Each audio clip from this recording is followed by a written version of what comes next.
In a forgotten corner of Prague's oldest library, a book bleeds ink that forms ancient symbols, symbols that shouldn't exist. Dr. Elena Corvinus has 3 days before the autumn equinox, when the boundary between written history and living nightmare dissolves completely. The Codex Sanguinis was never meant to be found. For 6 centuries, it had slept beneath the foundations of the Strahov monastery, wrapped in chains forged from melted crucifixes and the wedding rings of widows. The monks who buried it in 1347 understood one fundamental truth: some books don't merely contain stories, they remember them. Dr. Elena Corvinus didn't believe in curses when she arrived in Prague that October. A paleographer specializing in medieval manuscripts, she'd spent 15 years decoding the mundane secrets of history: shopping lists disguised as prayers, love letters hidden in margin notes, the ordinary human drama concealed within extraordinary documents. The mystical, she often said, was merely the misunderstood. That confidence died the moment she opened the codex. The book's pages were vellum, but not from any animal she recognized. Under her conservator's loupe, she could see the fibers weren't organic in any conventional sense, they seemed to pulse with their own rhythm, as if breathing. The ink shifted between deep crimson and arterial red depending on the light, and the text itself seemed to resist translation, the letters rearranging themselves when viewed peripherally. Most disturbing was the illustration on the first page, a vampire feeding from a scholar's throat, rendered in such vivid detail that Elena could see the reflection of candlelight in the creature's eyes, candlelight from her own reading lamp. "It's reacting to you," whispered Father Tomas, the monastery's archivist, who'd stood trembling in the doorway. His weathered hands clutched a rosary so tightly his knuckles had gone white. "In 700 years, it's never done that for anyone else. I've served here for 40 years, and the codex has always been dormant, inert. Until today. Until you. Before we begin, click subscribe, like this video and tell me in the comment where you are watching from. We are a small growing channel, your support helps us bring more thrilling stories and trust me you won't want to miss them. Now, let's get into the story. The old priest's warning came too late. Elena had already read the opening lines, phonetically pronouncing words in a language that predated Latin, that perhaps predated language itself. As the final syllable left her lips, the temperature plummeted 15 degrees in an instant. Her breath crystallized in the air. And somewhere deep within the monastery's walls, reverberating through ancient stone and centuries of accumulated silence, something that had been sleeping began to wake. Now, 3 nights before the autumn equinox, the time when, according to the Codex's annotations, the written word becomes flesh, and history walks, Elena finds herself in a desperate race against forces she barely understands. The book isn't just a historical record of vampire lore, it's a bridge between what was and what could be again, a portal written in blood and bound in human skin. Each chapter she translates brings the past closer to the present, manifesting shadows in her peripheral vision that dissipate when she turns to look directly, causing mirrors to reflect rooms she's never entered, rooms that shouldn't exist in the monastery's architecture, and filling her dreams with memories that belong to someone, something else. The deeper she delves into the codex, the more she understands, this isn't merely a book about vampires. It's a book by them, written in the blood of their victims over centuries, a collective memory spanning millennia. And it wants to teach her its final lesson. Father Tomas has locked the monastery doors, posting guards he claims are for her protection. The police think she's suffered a nervous breakdown from overwork and isolation.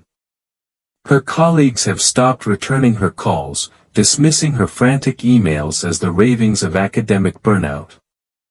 But Elena knows the truth now, can feel it thrumming through her veins like a second heartbeat, foreign and ancient.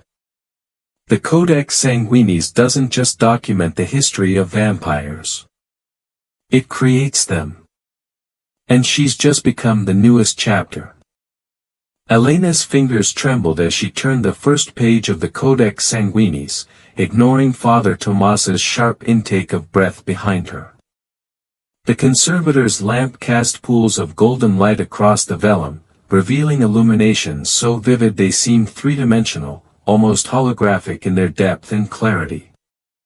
"Stop," the priest whispered, his voice cracking with age and fear. "Please, Dr. Corvinus. There are protocols, ancient protocols established for a reason.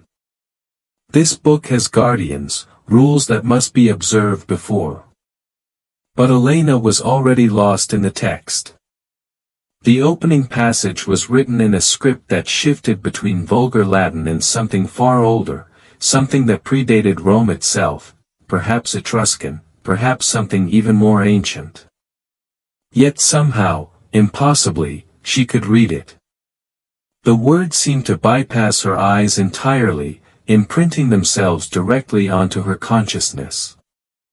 "I am Cassius Valerius, scholar of Byzantium, and I write this in the year of our Lord 1347, though our Lord has long since abandoned me to this fate.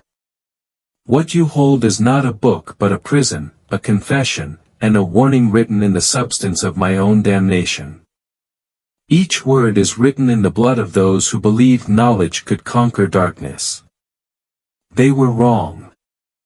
We were all so terribly, tragically wrong." The temperature in the reading room dropped 10 degrees. Elena's breath misted in the air, forming shapes that lingered too long before dissipating.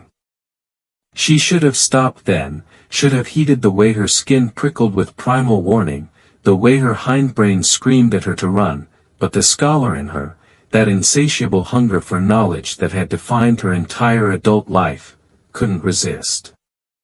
The facing page showed an illumination that made her stomach turn. A vampire bent over a scholar's desk, drinking from his throat while the man continued writing with his right hand, his face ecstatic despite the blood pouring from his wound.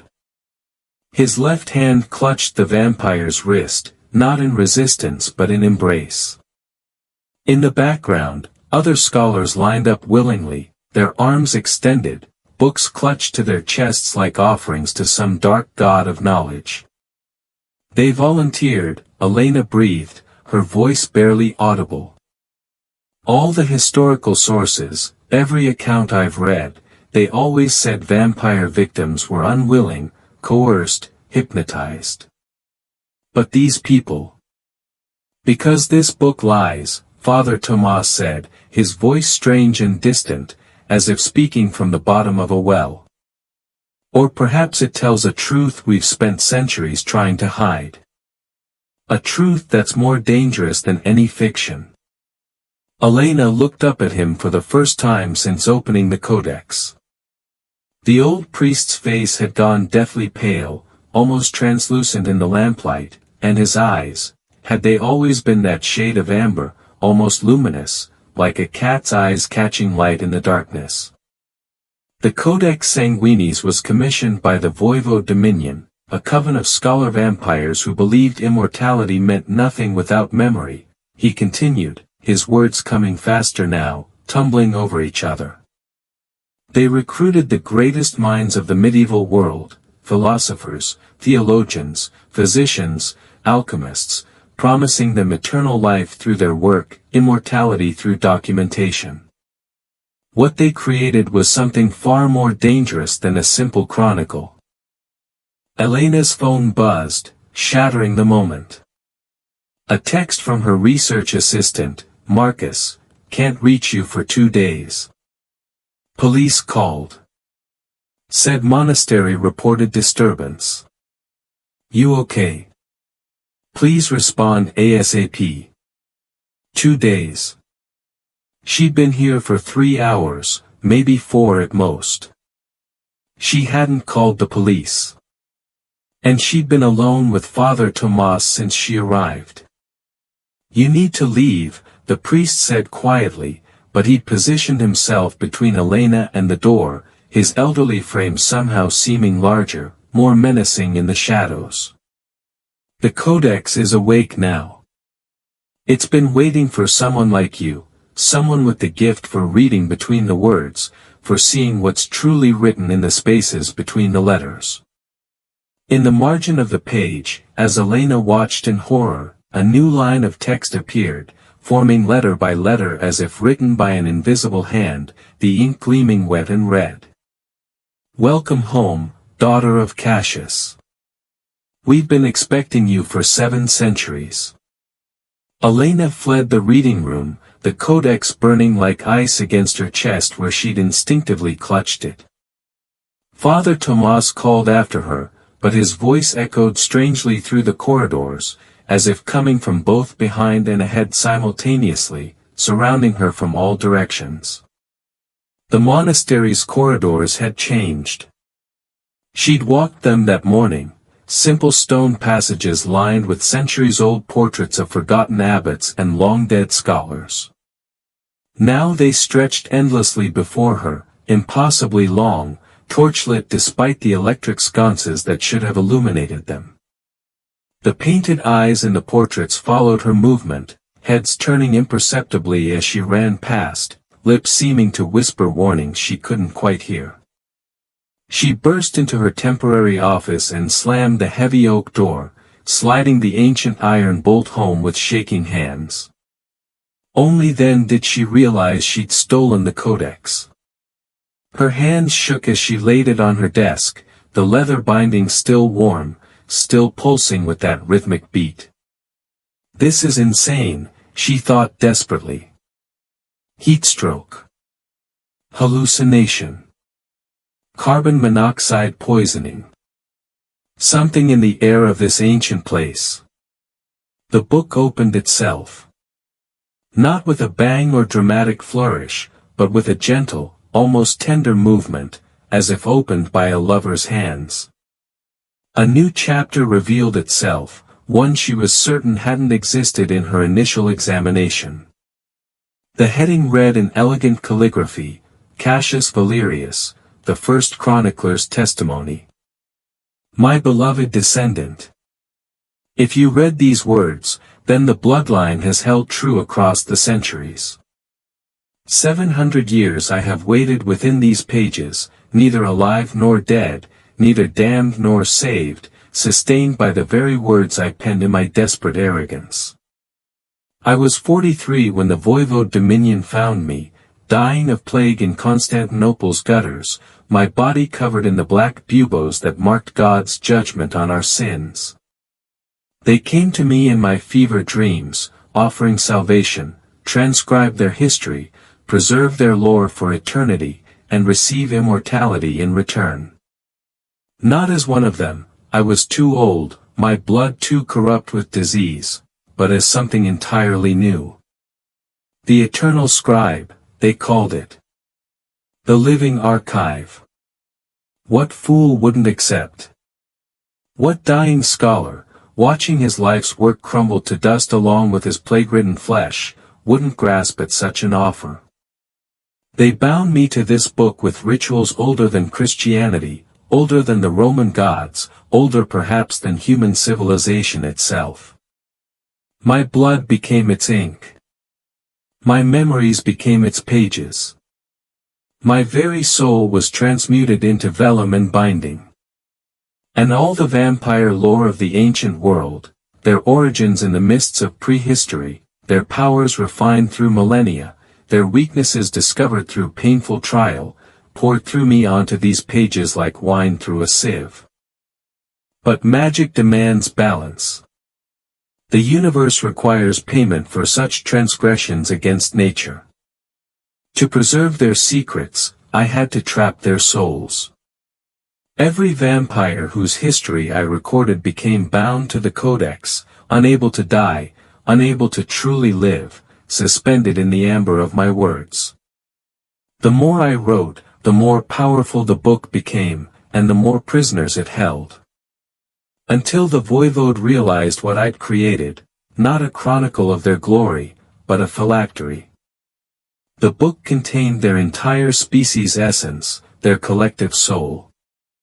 Anyone who possessed it could command them, destroy them, or, if they knew the words, if they had the blood, become them. They tried to kill me then. But I'd written my own story into its pages by then, woven my existence into every word, and the book wouldn't let me die. Instead, we made a new bargain. I would remain within the codex as its guardian, and it would be buried where no one could use it against them. Except you, my blood of blood. The book will only reveal its deepest truths to our lineage. It has been calling through the centuries, pulling our family toward it like a lodestone draws iron. By reading this, you've activated the awakening sequence. In 3 days, at the autumn equinox, the barrier between page and reality will dissolve. The vampires I imprisoned will be free. Unless you complete what I started, write the final chapter. The one that binds them forever. Or the one that sets them all loose upon the world. Elena's vision blurred. She looked down to find her fingertip bleeding, pressed against the page where Cassius's signature lay in crimson ink. The codex was drinking from her, and she could feel her life force flowing into it, joining with 7 centuries of accumulated power. Elena woke slumped over her desk, the codex still open before her, its pages now marked with her dried blood. Her finger had healed, impossibly fast, leaving only a faint silver scar that seemed to shimmer in the dim light. Dawn struggled through her office window, weak and gray, as if the sun itself was reluctant to illuminate what had transpired in the darkness. She'd lost 6 hours. Maybe more. Her laptop screen glowed with a document she didn't remember opening, a transcription of the Codex's 2nd chapter, written in her own hand but in a style that wasn't hers. The prose was archaic, elaborate, flowing with the cadence of medieval scholarship, as if Cassius himself had guided her unconscious fingers across the keyboard. Chapter the 2nd, on the nature of the voivode and their covenant with the written word.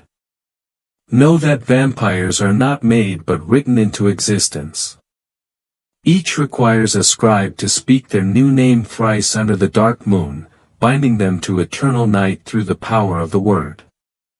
The voivode dominion understood this primordial truth, that words have power beyond mere communication, that names have magic woven into their syllables, that to be remembered in text is to never truly die. They are not creatures of biology but of narrative, not made of flesh but of story given form.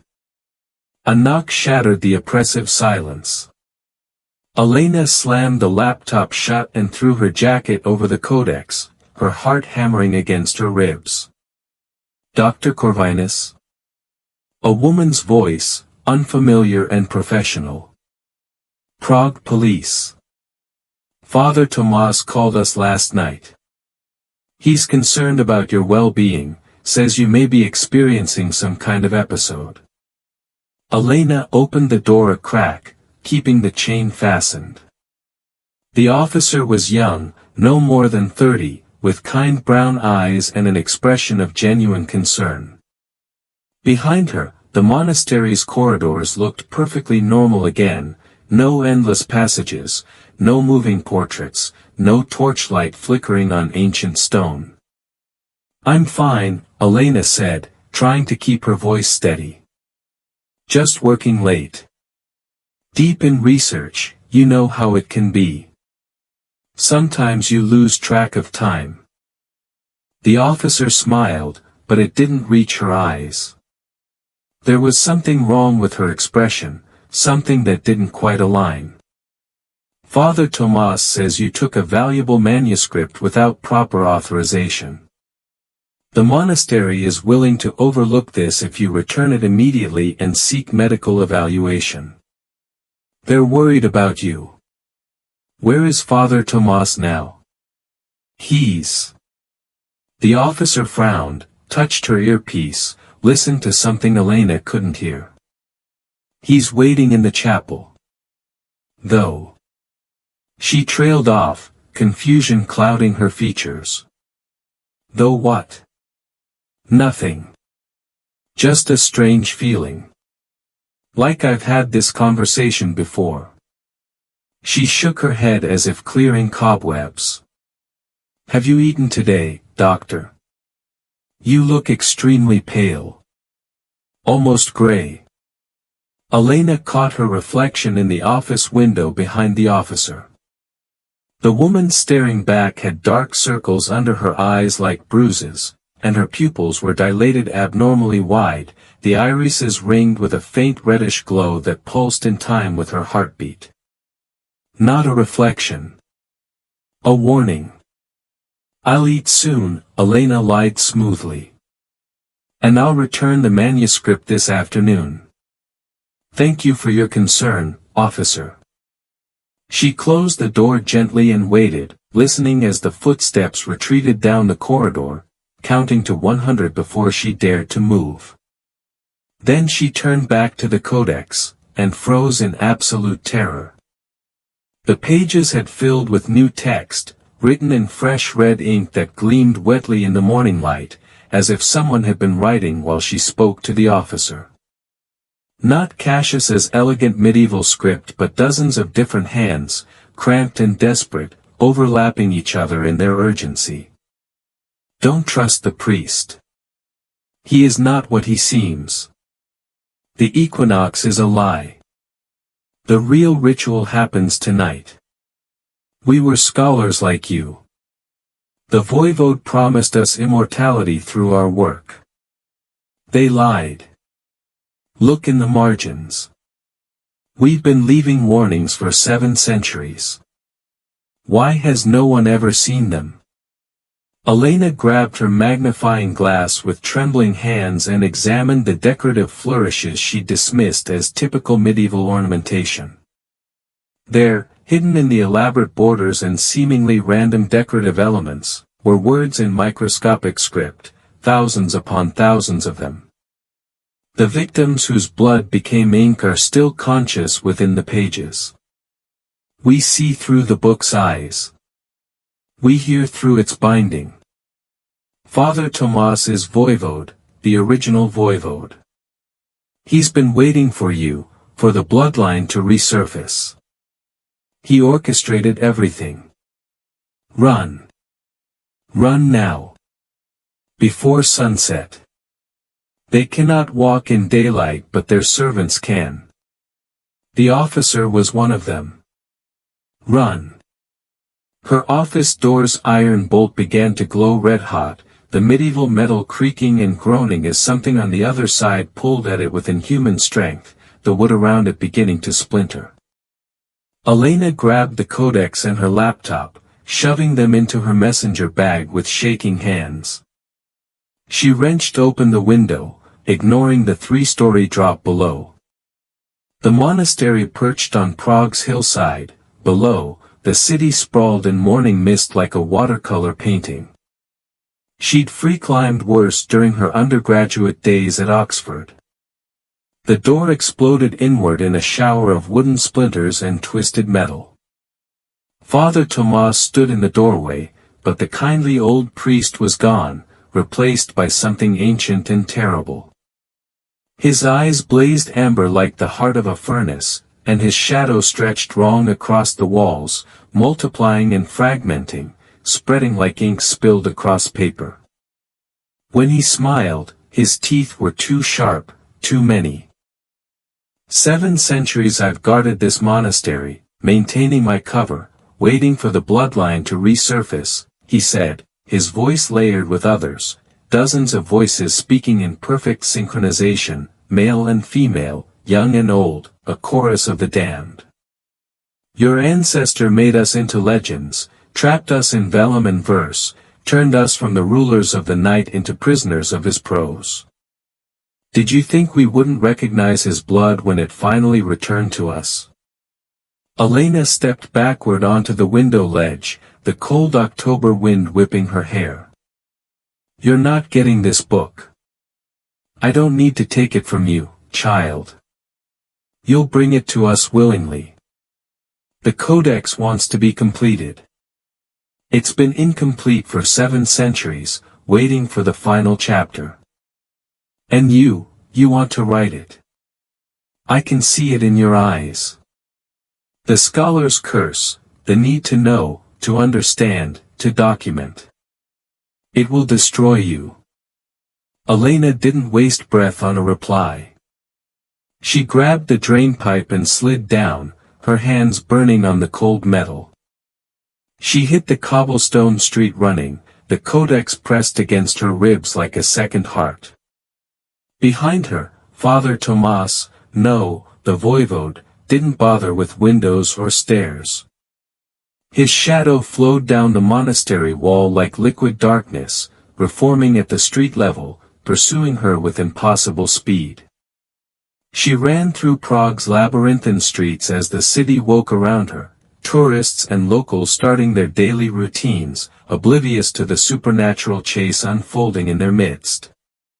The codex pulsed against her chest, warm and rhythmic, almost alive.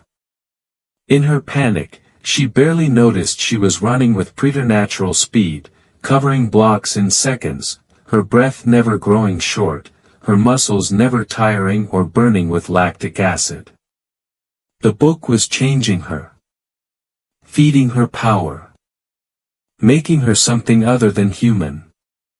Elena burst into the National Library 10 minutes later, a distance that should have taken 20, past startled security guards who moved too slowly to stop her. She descended to the restricted archives in the basement, the fluorescent lights flickering as she passed beneath them. If vampires could be written into existence, perhaps they could be written out.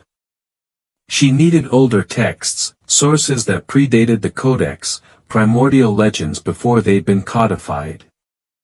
The archive was a labyrinth of climate-controlled chambers. She found the medieval section and began pulling volumes frantically, the Prague Annals, Byzantine codices, anything referencing the Voivode dominion or the origins of vampire mythology. Most mentioned them as myth, legend, folklore. But one crumbling manuscript, its pages brittle as autumn leaves and covered in a strange script she somehow understood, contained a passage that made her blood freeze. The voivode do not drink blood for sustenance but for memory. Each victim's life becomes part of their eternal consciousness, absorbed and integrated. They are not individuals but a collective, one mind distributed across many forms, a hive consciousness sustained by stolen experiences. To kill one body kills none. To trap one is to trap all. Cassius of Byzantium discovered their true weakness: they cannot exist without being observed, remembered, documented. They are creatures of narrative, brought into being through the act of recording their existence. His codex was meant to be their immortality, their guarantee against the oblivion of being forgotten. Instead, it became their cage. The only way to destroy a voivode permanently is to erase them from history itself. Burn every record, every mention, every memory. Make them the thing they fear most, forgotten, unwritten, never having existed. But that was impossible. The codex contained the most complete vampire history ever assembled. Destroying it would free them, not bind them. Unless... Elena opened the codex to a blank page near its end. The trapped souls in the margins whispered encouragement, their microscopic text glowing faintly. Her bleeding finger, when had it reopened, hovered over the vellum, drops of blood falling onto the page and being absorbed instantly. She began to write, her blood forming words that glowed with unnatural power. Chapter the last, in which the chronicler unmakes history and rewrites reality itself. The library's lights flickered and died. In the sudden darkness, amber eyes multiplied in the shadows, surrounding her on all sides. Dozens of them. Hundreds. The voivode had found her. The voivode circled Elena in the suffocating darkness, their forms shifting between Father Tomas and older shapes, Byzantine nobles in ancient robes, Renaissance scholars in velvet doublets, Victorian academics in somber black, figures from every age and era of human history. They moved as one entity, a synchronized nightmare, speaking in perfect unison. "You cannot erase us," they said, their combined voices creating harmonics that made the air vibrate. "We are written into the fabric of the world itself." Every vampire legend, every nightmare whispered in the dark, every shadow fear that has haunted humanity since the first campfires, they all trace back to us. We are the source code of terror itself, the original template from which all monsters descend. Elena kept writing, her blood flowing steadily onto the page, forming elaborate calligraphy. The codex drank greedily, and with each word, she felt herself growing lighter, less substantial, as if her very essence was being transferred into the text, her soul becoming ink and story. The voivode exist because they are remembered. They are sustained not by blood itself but by belief, by the perpetuation of their legend through centuries of documentation. Every book written about them, every story told, every academic paper published, all of it feeds them, makes them stronger, more real. "Stop this," the voivode hissed, pressing closer in the darkness. But they didn't attack. Couldn't attack. The act of her writing about them held them transfixed, frozen in place, bound by the same rules that had trapped them in the codex for 7 centuries. They were creatures of narrative, and the narrative was being rewritten. The trapped souls in the margins wrote faster, their microscopic text weaving between Elena's words, adding their own testimonies, their voices finally heard after centuries of silent imprisonment. "We were the Vienna Academy of Natural Philosophy, 1523. They promised us funding, patronage, access to ancient texts. We documented their history willingly, thinking ourselves fortunate to be chosen for such important work." The Amsterdam Brotherhood of Empirical Studies, 1687. "We thought we were preserving folklore for posterity. They drank our research along with our lives, absorbed our knowledge as they drained us dry." Oxford Fellows of Medieval History, 1842. Cambridge Professors of Antiquities, 1901. The Sorbonne's Department of Mythology, 1956. Every generation, they find new scholars to feed their legend, new believers to strengthen their existence. Elena understood now with perfect clarity. The voivode weren't just vampires, they were a mimetic entity, a thought form given flesh through centuries of documentation and belief. Every book written about them, every legend told and retold, every academic who studied vampire lore, all of it made them more real, more powerful, more impossible to destroy. And Cassius had created the ultimate repository of their power, concentrating centuries of vampire lore into a single tome. "My ancestor was a fool," Elena whispered, still writing despite the blood loss making her dizzy. "He thought he was trapping you in these pages. But he was feeding you. The codex isn't your prison, it's your temple. Your church. The holy text of your existence." The voivode smiled with 100 mouths across time. "Finally, you understand the truth. And now you'll complete the cycle, fulfill your bloodline's destiny. Write our final chapter. Make us invincible. Make us gods." But Elena was writing something different, something that made the voivode's forms flicker with uncertainty. I hereby document the following truth for all time: the voivode dominion never existed. They are a collective delusion, a centuries-long academic hoax perpetuated by my ancestor Cassius Valerius to justify his own crimes and give meaning to his plague-ravaged death. Every vampire myth attributed to them was plagiarized from older, more authentic sources. Every witness account was fabricated. Every historical record was forged.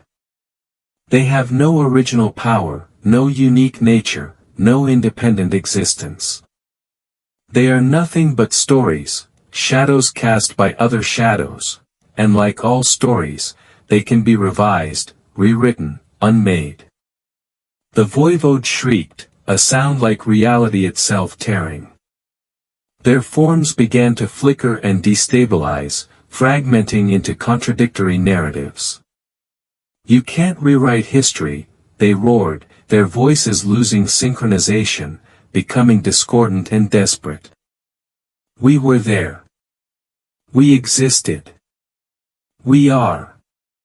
No, Elena agreed, her vision fading as the last of her blood soaked into the hungry page. But I can write a better version. A version where you're not predators but cautionary tales. Not monsters but metaphors. Not real but merely remembered incorrectly.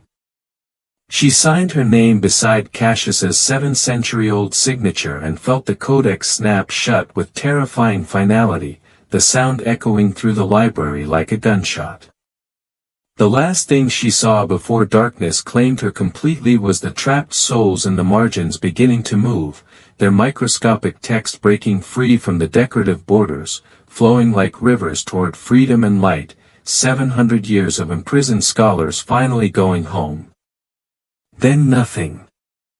Elena woke in a hospital bed 3 days later, sunlight streaming through the window in golden shafts that seemed impossibly bright after the darkness of the library. For a blessed moment, she thought it had all been a fever dream, the codex, the vampires, the impossible chase through Prague's ancient streets. Then she saw her hands.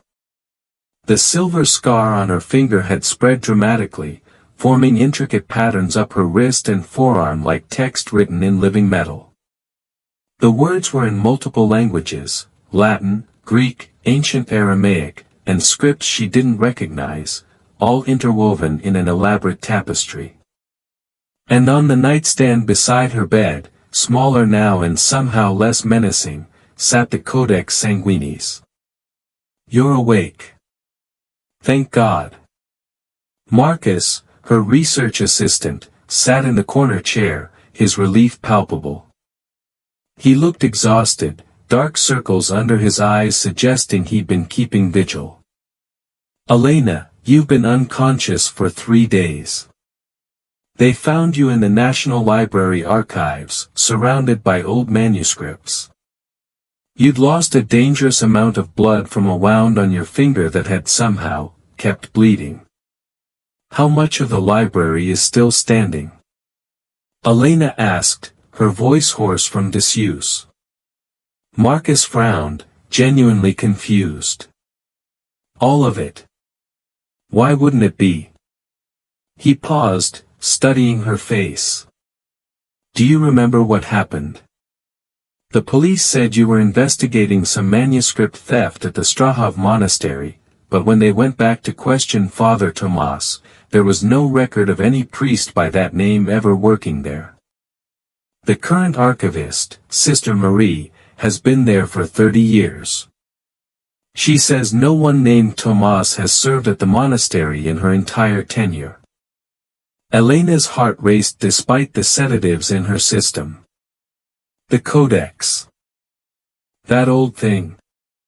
Yeah, you were clutching it when they found you, holding it so tightly they almost had to pry it from your hands. Marcus shook his head. The monastery says it's not even theirs. Their records show it was donated to the National Museum in 1899 by an anonymous benefactor, and it's been in climate-controlled storage ever since. Until you requisitioned it last month for your research on medieval manuscripts. History was rewriting itself. The universe was accepting her new narrative. Elena opened the codex with trembling hands. It was thinner, significantly thinner, many pages simply gone as if they'd never existed. The elaborate chapter about the voivode dominion had vanished entirely. Father Tomas's name appeared nowhere in its contents. Even Cassius's anguished confession had changed. I, Cassius Valerius, compiled this volume of folklore and legend from various sources across Europe and Byzantium during my travels in the year 1347. The tales contained herein are superstition and myth, nothing more, collected scholarly curiosities preserved for historical interest rather than belief in their veracity. May future scholars find them useful in understanding the fears and beliefs of our time. The trapped soul's desperate messages in the margins had vanished completely. In their place was simple decorative illumination, beautiful but meaningless, no hidden text or microscopic warnings. If you want to be part of a community that values truth and storytelling just as much, join our family by hitting subscribe. Your voice matters here. But on the final page, in her own blood-formed handwriting that shimmered silver in the sunlight, was a new passage. The truth about the voivode dominion, they were real, and they are gone. Unmade by their own rules, destroyed by the very thing that gave them life. To exist, they require documentation, belief, perpetual remembrance. By writing that they never existed, by revising the historical record itself and making the universe accept a new timeline, I erased them from reality. But unwriting comes with a cost that I accept freely. I am now the Codex's guardian, bound to it as my ancestor was, perhaps more thoroughly. The silver scars are not merely marks but text, the entire history of the voivode written into my flesh in microscopic script, the only remaining record of their existence preserved in living tissue. Should anyone ever need to prove vampires were real, they need only read my skin with the proper tools. But should the voivode ever try to return, should belief in them ever grow strong enough to give them form again, they must first overcome the fundamental contradiction: they cannot exist because they never existed. I have made their existence a paradox, a logical impossibility. I am the living memorial to monsters that never were. The keeper of impossible history. Marcus cleared his throat gently. Elena, the doctors said your recovery was unusual. Unprecedented, actually. And those markings on your arm, they've consulted dermatologists, tattoo specialists, even forensic pathologists. They're like nothing anyone has seen before. The patterns go deeper than your skin, into muscle tissue, maybe even bone. And they seem to move when no one's looking directly at them. Elena closed the codex carefully, reverently. They're a reminder, she said quietly. Some knowledge shouldn't be forgotten entirely. But it doesn't have to be shared. Some stories are better left unread. Outside, Prague gleamed in the afternoon sunlight, innocent and ancient, its cobblestone streets and Gothic spires holding no more secrets. Or so she desperately hoped. Elena returned to the monastery 3 weeks later, after being discharged from the hospital with a clean bill of health that the doctors couldn't quite explain. The current archivist, Sister Marie, was a cheerful woman in her 50s with no memory of Father Tomas or any supernatural disturbances. The reading room where Elena had first opened the codex was now a small gift shop selling postcards and religious trinkets. But the crypt beneath the chapel remained, exactly as the silver text on her arms had described it. Elena had found references to it in her own notes. Notes she didn't remember taking, written in handwriting that shifted between hers and Cassius's elegant medieval script. The crypt's location was detailed in the silver text winding up her arms, visible only when moonlight touched her skin, glowing faintly in the darkness. She descended the stone stairs at midnight, the codex tucked under her arm. The autumn air was cold and damp, carrying the scent of centuries-old stone and earth. The crypt was ancient, far older than the monastery built above it, Roman foundations, perhaps earlier, perhaps something that predated even Rome's conquests. The walls were covered in inscriptions in languages that made her silver scars burn with recognition, ancient words of power that had been old when Cassius was young. At the center of the circular chamber stood a stone table, its surface carved with the same symbols that appeared in the codex's margins, the symbols she now carried on her skin. And standing around it, like sentinels waiting through the ages, were 7 figures in academic robes, their faces hidden beneath deep hoods. "Welcome, chronicler," said the central figure in a voice like dry pages turning. "We've been waiting for you to understand, to accept what you've become." Elena's hand moved instinctively to her jacket pocket, where she'd hidden a flare and lighter, useless against shadows, perhaps, but comforting nonetheless. "Who are you?" "We are what you'll become if you're not careful," the figure replied, pulling back her hood. The woman revealed had silver text covering every inch of visible skin, face, neck, hands, glowing faintly in the darkness. Her eyes were kind but infinitely weary. "The eternal scholars. Every 100 years, give or take a decade, the codex calls to someone of Cassius's bloodline." We all answered. We all thought we could control it, master it, use its power for knowledge's sake. The other figures revealed themselves one by one, 5 men, 2 women, all covered in the same living text, their skin transformed into pages of an impossible book. Their eyes held centuries of knowledge and the exhaustion that comes from bearing truths too terrible to share. "I unmade the voivode," Elena said, her voice stronger than she felt. "I rewrote history itself. They're gone." The silver-covered woman laughed, a sound like breaking glass. "You unmade this iteration of the voivode, this particular manifestation. But vampires are older than any book, older than writing itself, older perhaps than spoken language. You deleted them from the codex's history, removed them from this timeline, but not from the world's collective unconscious. Somewhere, in some forgotten manuscript moldering in a private collection, in some oral tradition passed down through isolated villages, in some fragment of cuneiform on a broken tablet, their story persists. Stories are harder to kill than the creatures they describe. And stories, Elena, have a way of finding their way back into the world." She gestured to the table, where new books were appearing, materializing from shadow and memory like flowers blooming in time-lapse, medieval bestiaries with hand-painted illustrations, Renaissance compendiums bound in cracked leather, Victorian penny dreadfuls, modern vampire encyclopedias, graphic novels, academic treatises. Every text ever written about vampires feeds the codex now that you've bound yourself to it, another scholar explained, a man whose text glowed faintly blue like bioluminescence. You've become a living repository, a walking archive of vampire lore from every culture and every age.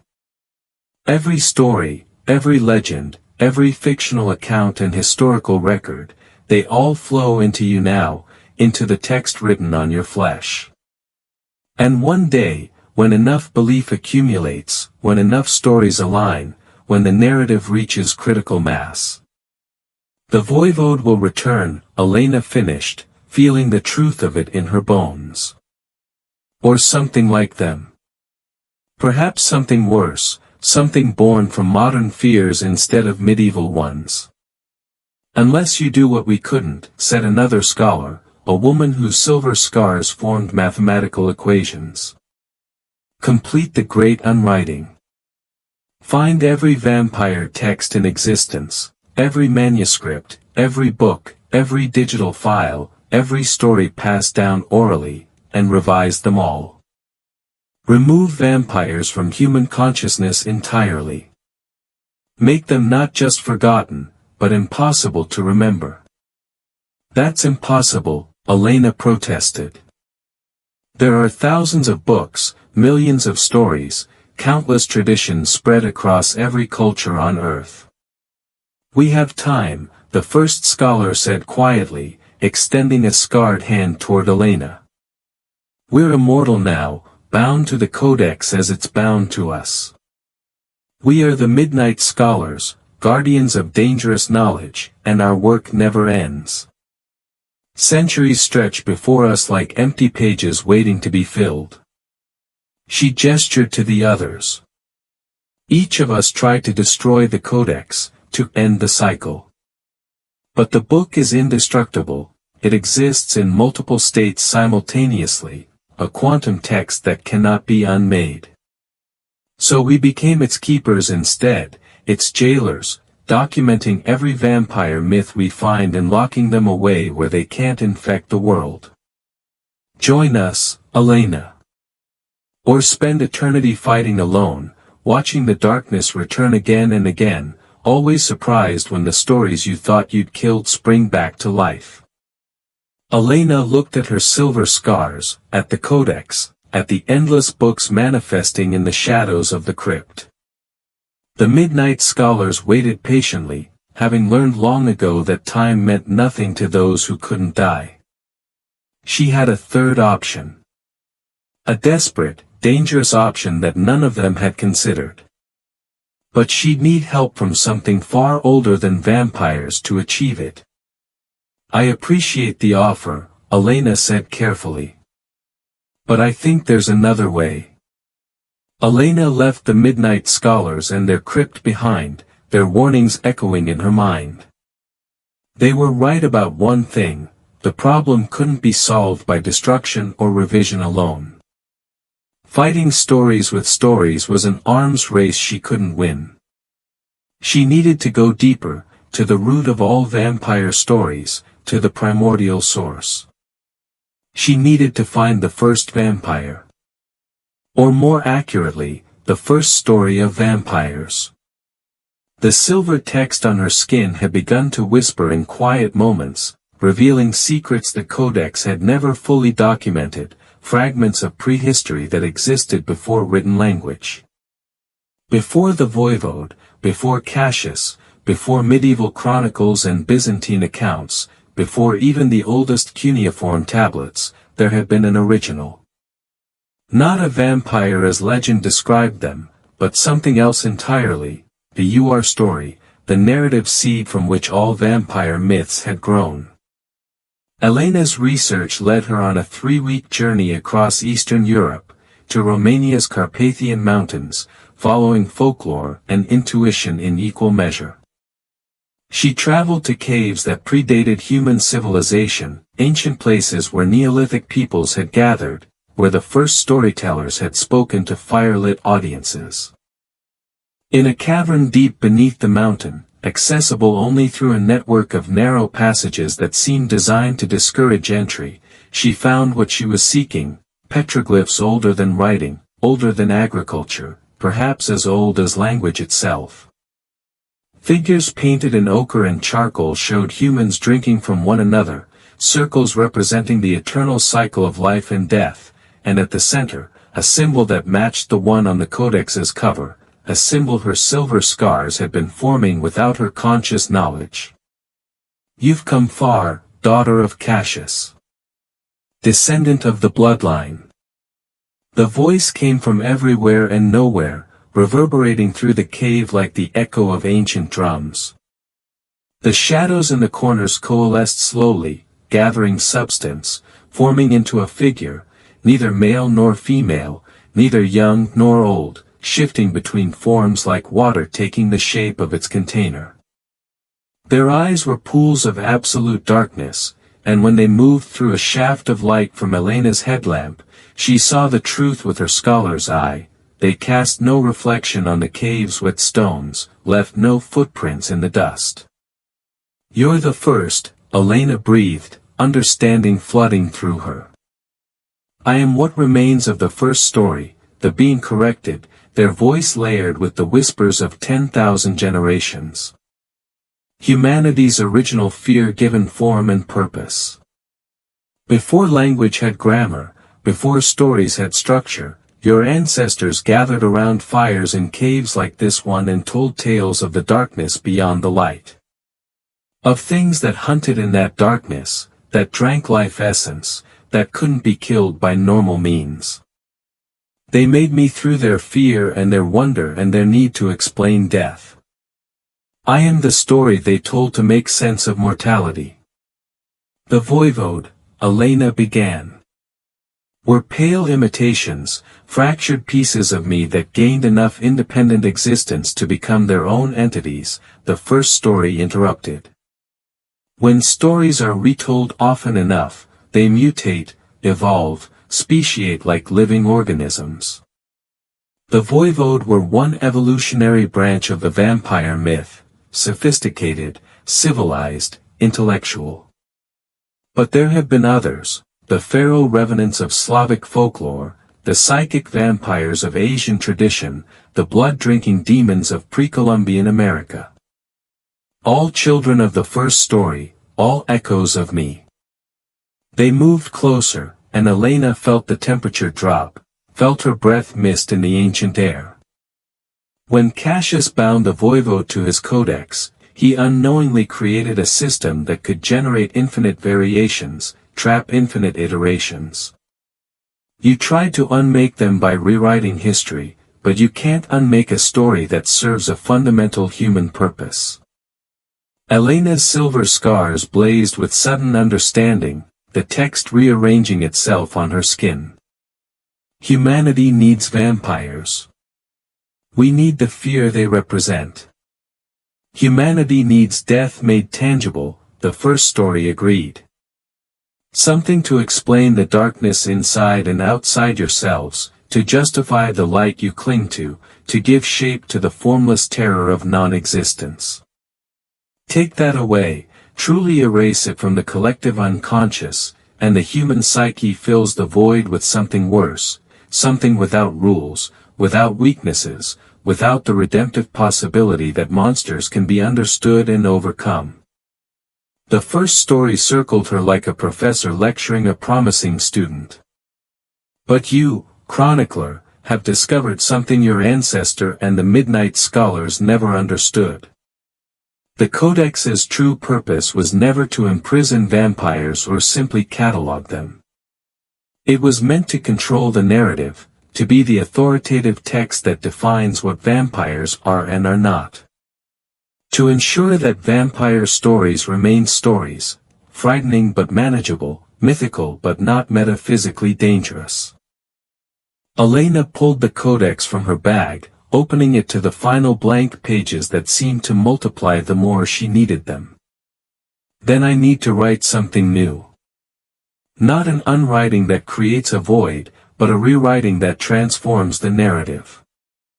Make vampires into something that serves humanity instead of preying on it indiscriminately. The first story smiled, revealing teeth like shadows given edge. Exactly.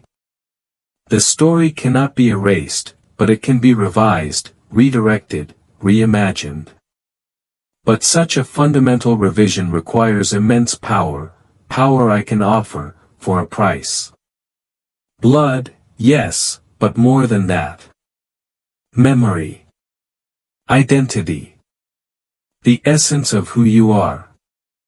They extended a hand that was barely substantial, more concept than flesh. I offer you the same bargain I once offered your ancestor, though he was too frightened to understand its true nature. Drink from the source of all vampire stories, drink from me, and you'll have the authority to rewrite them all, to become the author of the definitive text. But in doing so, you'll become part of the story yourself. Neither fully human nor vampire, but something between, a living bridge, an eternal mediator. Elena looked at that offered hand, at the codex open to blank pages hungry for new words, at her silver-scarred arms that had already begun the transformation. She thought of the midnight scholars in their crypt, fighting an endless holding action. She thought of the voivode waiting in narrative limbo to be remembered back into existence. She had one night left before the equinox, one chance to rewrite the ending. "Tell me the terms," she said, her scholar's mind already cataloging the implications. "All of them. I won't make my ancestors' mistake of accepting blindly." The first story's smile widened. "Oh, I like you. Very well, daughter of scribes. Let me tell you what it truly means to become the author of Nights." The autumn equinox arrived with a blood-red moon hanging over Prague like a watchful eye. Elena stood in the monastery's true chapel, not the tourist-friendly sanctuary above, but the real one that existed in a liminal space between history and myth, accessible only to those who'd drunk from the first story and survived the transformation. The power coursing through her veins was unlike anything she'd imagined or feared. Not vampiric in the traditional sense, but something older and stranger, the ability to perceive stories as living things, to see how narratives shaped reality like invisible currents shaping water, to understand that belief and truth were sometimes the same thing. The first story's essence had merged with her own, making her neither human nor vampire but something unprecedented, the author, the one who could write the definitive text.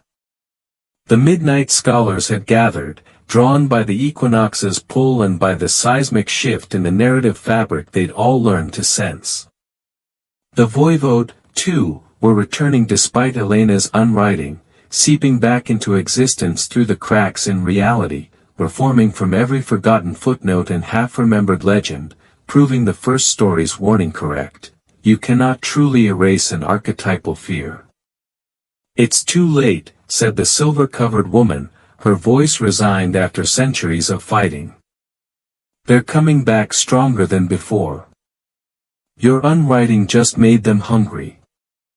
They're feeding on the contradiction, the paradox of their impossible existence." "Let them come," Elena replied, her voice carrying harmonics that made the air shimmer. "I'm counting on it." She opened the codex to its final pages, pages that now seemed infinite, expanding to accommodate what needed to be written.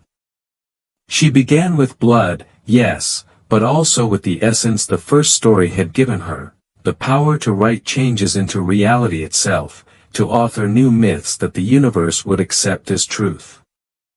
The new mythology, a revised history of the night. Vampires are not predators but protectors, not parasites but partners in humanity's story. They do not drain life but guard the boundary between the living and the dead, standing watch in the liminal spaces where reality grows thin. Each vampire is a story that refused to end prematurely, a memory too precious to forget, a life too meaningful to let slip entirely into oblivion. They drink not from necessity but to preserve and honor, taking in the last moments of the dying who would otherwise pass unmourned, ensuring that no life ends without witness, that no story goes untold. They are the librarians of mortality, the archivists of the human experience, the keepers of memories that would otherwise be lost to time's erosion. The voivode dominion was the first order to understand this sacred truth.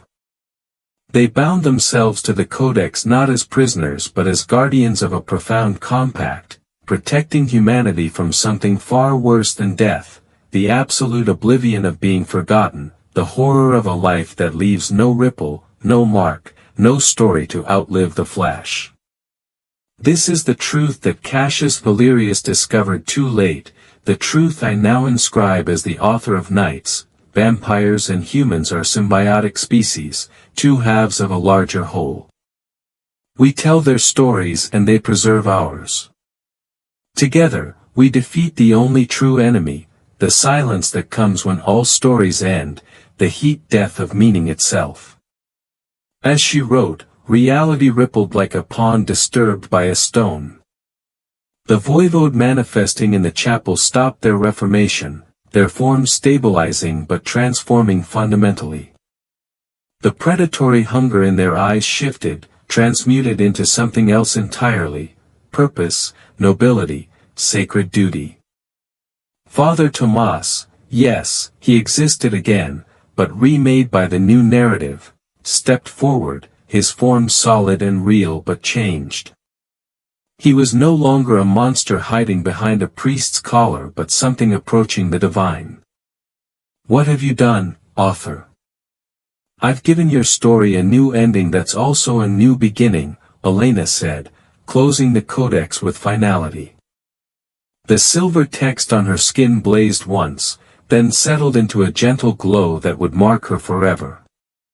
You're free from the old narrative's constraints. But your freedom comes with renewed responsibility, the same responsibility you've always had, whether you acknowledged it or not. You are humanity's witnesses, our collective memory given form. The first story's voice whispered in her mind, impressed despite its ancient cynicism, clever, author. You've rewritten the vampire narrative to serve both species, transformed parasitism into mutualism, made monsters into memorials. But know this, such changes are fragile as new ice on a winter pond. Humanity's fear is strong and old. Should enough people reject your new mythology, should the old stories resurface in strength, should belief shift back toward the predatory narrative, then I'll be here, Elena said aloud, her voice carrying to every corner of the liminal chapel. With the codex, with this power, with the authority of the author. I'll rewrite truth as many times as necessary. That's my burden and my purpose now. She looked at the midnight scholars, at their centuries of weariness. You don't have to fight anymore. Join me not as prisoners of the book, but as editors of reality itself, as co-authors of a better story. We'll ensure the new mythology takes hold, becomes the dominant narrative, relegates the old predatory tales to footnotes and historical curiosities. One by one, the scholars knelt, accepting her authority, relief evident in their ancient eyes. The burden they'd carried alone for centuries could finally be shared. Outside the liminal chapel, in the Prague that existed in normal reality, dawn broke over the city. And in that golden light, something miraculous happened: the vampires didn't burn or flee. Instead, they stood in the sunrise for the first time in their existence, their forms glimmering like living stories, beautiful and terrible and heartbreakingly true, no longer monsters to be feared but guardians to be honored. Father Tomas approached Elena, kneeling before her with genuine reverence. What do we do now, author? How do we serve this new purpose? Elena opened the codex one final time, showing him the pages that now contained both the old history and the new, the truth and the revision existing simultaneously. You become what you were always meant to be, the witnesses and rememberers. When someone dies alone, you're there. When a story risks being forgotten, you preserve it. When history tries to erase the uncomfortable or the unpopular, you keep the record. You are no longer the nightmare but the eulogy, no longer the terror but the testament. She closed the book with gentle finality, its work complete for now. The codex will sleep again, waiting for the next author centuries from now when the mythology needs revision again. But until then, we have work to do, you in the shadows, ensuring no story dies unwitnessed, and me in the light, making sure humanity accepts and honors what you've become. The voivode bowed as one, accepting their new role. The midnight scholars rose, their silver scars glowing with renewed purpose rather than burden. The first story's presence faded, satisfied that its offer had been accepted and transformed into something unexpected. Elena Corvinus, paleographer, scholar, and now the author of Nights, walked out of the liminal chapel into the ordinary world, the Codex Sanguinis tucked under her arm. Prague gleamed in the morning light, ancient and renewed, its shadows now holding guardians instead of predators, witnesses instead of monsters. She had rewritten the ending. Given the story a purpose. Transformed nightmare into nobility. But as any good scholar knows, every ending is just another beginning. And stories, once started, never truly end, they only change, evolve, wait for the next person brave or foolish enough to add their chapter. If you want to be part of a community that values mystical vampire and werewolf storytelling just as much, join our family by hitting subscribe. Elena smiled, feeling the silver text on her arms shift and settle into its final form, not a curse or a prison, but a promise. The story would continue. And she would be there to write it. The end. And yet, the pages remain open, waiting for the next hand to take up the pen.